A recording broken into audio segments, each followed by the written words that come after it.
வணக்கம் மக்களே. இந்த வீடியோவில் நம்ம ஒரு சோகமான செய்தி தான் பார்க்க போகிறோம்.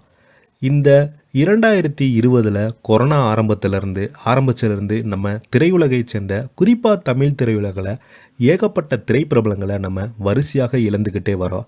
இது ரசிகர்களிடம் அவங்க குடும்பத்தைச் சேர்ந்தவங்க பிரபலங்கள் மத்தியில் மிகப்பெரிய ஒரு அதிர்ச்சியை ஏற்படுத்தியிருக்கிறது. கிட்டத்தட்ட 2020 இப்போது வரைக்கும் பார்த்தீங்கன்னா பல்வேறு பிரபலங்களை நம்ம இந்த தமிழ் சினிமாவில் இழந்துக்கிட்டே வரோம்.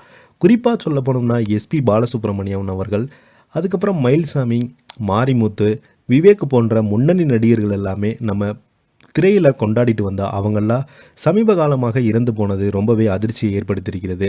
குறிப்பாக இந்த கொரோனா காலகட்டம் ஆரம்பித்து இந்த 2024 குறிப்பிட்டு சொல்லணும்னா ஏகப்பட்ட திரைப்பிரபலங்கள் எல்லோருமே பார்த்தீங்கன்னா மாரடைப்பு காரணமாக அல்லது மர்மமான முறையில் மரணம் அடைந்துக்கிட்டே போகிறாங்க.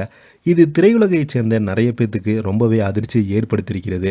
மாரடைப்பு காரணமாக அண்மையில் லொல்லு சபா சேசு அவர்கள், டேனியல் பாலாஜி அவங்க மிக குறைந்த வயதிலேயே இறந்து போனது ரசிகரிடம் மிகப்பெரிய ஒரு அதிர்ச்சியை ஏற்படுத்தியிருக்கிறது. லொல்லு சபா சேசு அவர்கள் பார்த்தீங்கன்னா சமீப காலமாக அவருடைய காமெடி காட்சிகள் எல்லாமே இணையதளத்தில் வெளியாகி மக்கள் மத்தியில் மிகப்பெரிய ஒரு வரவேற்பு பெற்ற காமெடியாக இருந்து வருது. திடீரென இறந்து போனதுமே ரசிகர்கள் ரொம்பவே உடைஞ்சு போயிருக்காங்க. இதனை தொடர்ந்து பார்த்தீங்கன்னா இப்போது பெரும் அதிர்ச்சியாக பட ப்ரமோஷனில் ஈடுபட்டு வந்த பிரபல இயக்குனர் பார்த்தீங்கன்னா திடீரென மரணம் அடைந்து போயிருக்கிறாரு. அவரை பற்றி தான் நம்ம இந்த வீடியோவில் பார்த்துக்கிற போகிறோம். வாங்க என்ன தகவல் என்ன செய்துன்னு இந்த வீடியோவில் பார்க்கலாம். அதுக்கு முன்னாடி முதன்முறையாக நம்ம சேனலை ஃபஸ்ட் டைம் பார்க்குறீங்கன்னா சப்ஸ்கிரைப் பண்ணாதவங்களாம் சப்ஸ்கிரைப் பண்ணிக்கோங்க. பெல் பட்டன் சிம்பல் அமைக்கி நம்ம சேனலோட நோட்டிஃபிகேஷனை எனபிள் பண்ணிக்கோங்க. நாங்கள் போடுற வீடியோ எல்லாமே உங்களுக்கு உடனுக்குடனே வந்து சேரும். 2012 கார்த்தியை வைத்து சகுனி படத்தம் இயக்கிய சங்கர் தயாள் சென்னை எம்ஜிஆர் நகரைச் சேர்ந்த இவர் தற்போது யோகி பாபுவை வைத்து குழந்தைகள் முன்னேற்ற கழகம் என்ற படத்தை முடித்துள்ளார். மேலும் படத்தை விரைவில் திரைக்கு கொண்டு வர படக்குழுவினர் முயற்சி செய்து வந்தாங்க.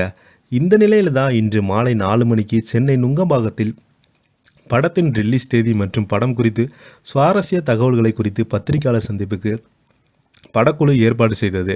இந்த நிலையில் திடீரென நெஞ்சுவலி ஏற்பட்டதால் பத்திரிகையாளர்களை சந்திப்பதற்கு முன்பாக கொளத்தூரில் உள்ள பிரசாந்த் மருத்துவமனைக்கு அழைத்து செல்லப்பட்டார்.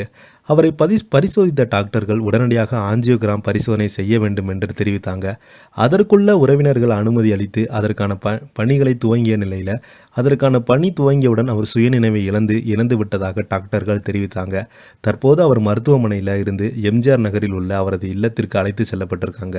இதை பற்றி நீங்கள் என்ன கீழே உள்ள கமெண்ட் பாக்ஸில் மறக்காமல் பதிவிடுங்க. இந்த வீடியோ உங்களுக்கு பிடிச்சிருந்தால் லைக் பண்ணுங்கள், ஷேர் பண்ணுங்கள், கமெண்ட் பண்ணுங்கள்.